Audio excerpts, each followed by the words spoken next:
All right, kia ora everyone. It's Nathan Rose from Capgemini here in beautiful Auckland, New Zealand again, back with my second video today showing you the new low-code plugins in the Power Platform that was released yesterday at Microsoft Build. Earlier today, I showed you the instant plugins. I've got a couple of scenarios that I'm going to show you this evening in the automated plugins option that's available. So there's two very common scenarios when you're building model-driven apps that require either a plugin or a classic workflow. The first is when you are creating a new row, you want to be able to set the name column automatically. Secondly, you often want to be able to create a derived auto number. So there's an out of the box auto number column that's available in the Power Platform. However, if you wanted to create a derived auto number, so say we've got a record with an auto number and we want to create records related to that with an auto number derived from the parent record's auto number, that traditionally has required a plugin. So I'm happy to report that I was able to do that tonight without writing a single line of code. So let me show you how this works. So first things first, when you are creating these plugins, you'll notice in your solution that these get added as plugin steps. This is really cool. So they come right into the solution. So in the Dataverse Accelerator app where you create these plugins, there is the option to select your solution right here when you create it. It's a really nice feature, really, really cool addition. So I've got two plugins that are running.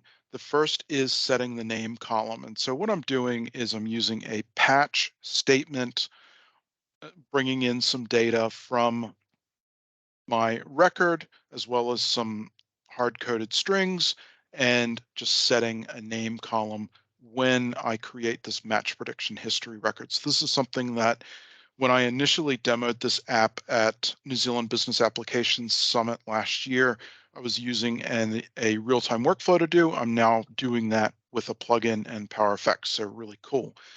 The second plugin that I'm running is one to create this derived auto number. Now, this one still isn't running quite the way I would hope, but I'll take you through the logic, show you how it works, and hopefully one of you can spot the error in my formula because it's getting a bit late here and I'm not quite seeing it. So what I'm going to do is what I want to do is when I create this history record that's related to this parent match data record, these plugins are going to set the name as well as set a derived auto number.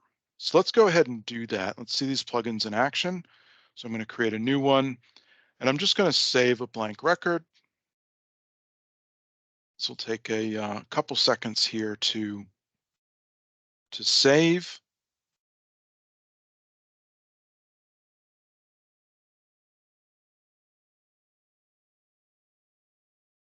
Maybe more than a couple seconds.